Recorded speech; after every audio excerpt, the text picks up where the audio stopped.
Kolkata TV ডিজিটালে আপনাদের সকলকে স্বাগত। আপনাদের সঙ্গে রয়েছে আমি অঙ্কুর। সুপ্রিম কোর্টের একটি গুরুত্বপূর্ণ রায় সম্পর্কে আজ আপনাদের অবহিত করব। কর্তৃপক্ষের যদি কোনো প্রকার নিষ্ক্রিয়তা থাকে, তাহলে সেই নিষ্ক্রিয়তাকে বেআইনি নির্মাণের ঢাল হিসেবে ব্যবহার করা যাবে না। আজ একথা বেআইনি নির্মাণ সংক্রান্ত একটি মামলার প্রেক্ষিতে জানানো হয়েছে শীর্ষ আদালতের পক্ষ থেকে। সুপ্রিম কোর্টে একটি মামলা গিয়েছিল বেআইনি নির্মাণ সংক্রান্ত বিষয়ে। বেআইনি নির্মাণটি ভাঙার আবেদন জানানো হয়েছিল। এ বিষয়ে এলাহাবাদ হাইকোর্ট হস্তক্ষেপ করেনি। মিরাটের ঘটনা এবং সেই মামলাটি যায় শীর্ষ আদালতের কাছে। বিচারপতি জে.বি. পার্দিওয়ালা এবং বিচারপতি মনোজ মিশ্রার এজলাসে মামলাটি ওঠে এবং সেই মামলার ক্ষেত্রে শীর্ষ আদালতের পক্ষ থেকে খুব স্পষ্ট ভাষায় জানানো হয়েছে যে বেআইনি যখন নির্মাণ হবে, সেই নির্মাণের ক্ষেত্রে যদি সংশ্লিষ্ট কর্তৃপক্ষ যদি নিষ্ক্রিয় থাকে, যদি তারা এই বিষয়ে কোনো পদক্ষেপ না করে, তাহলে সেটা পরবর্তীকালে অবশ্যই সংশোধন করতে হবে। 10টি গুরুত্বপূর্ণ নির্দেশিকা দেওয়া হয়েছে শীর্ষ আদালতের পক্ষ থেকে।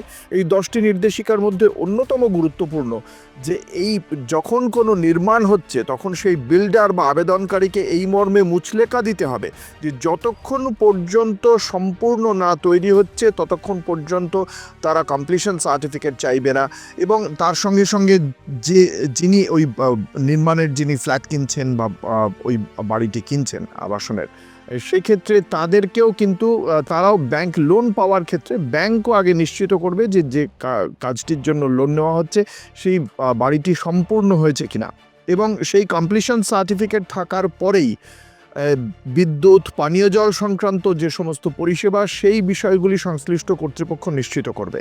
এবং এক্ষেত্রে বাণিজ্যিক ক্ষেত্রে তো কোনোভাবেই বেআইনি নির্মাণ নয়, এবং প্ল্যানের বাইরে কোনো অংশ করা হবে না সেই মর্মেও মুচলেকা দিতে হবে, এবং যতদিন পর্যন্ত বাড়িটি তৈরি হবে ততদিন পর্যন্ত বাড়ির প্ল্যান দৃষ্টিগোচর যাতে থাকে, প্রকাশ্যে থাকে, সেই বিষয়টি নিশ্চিত করতে হবে বিল্ডারকে।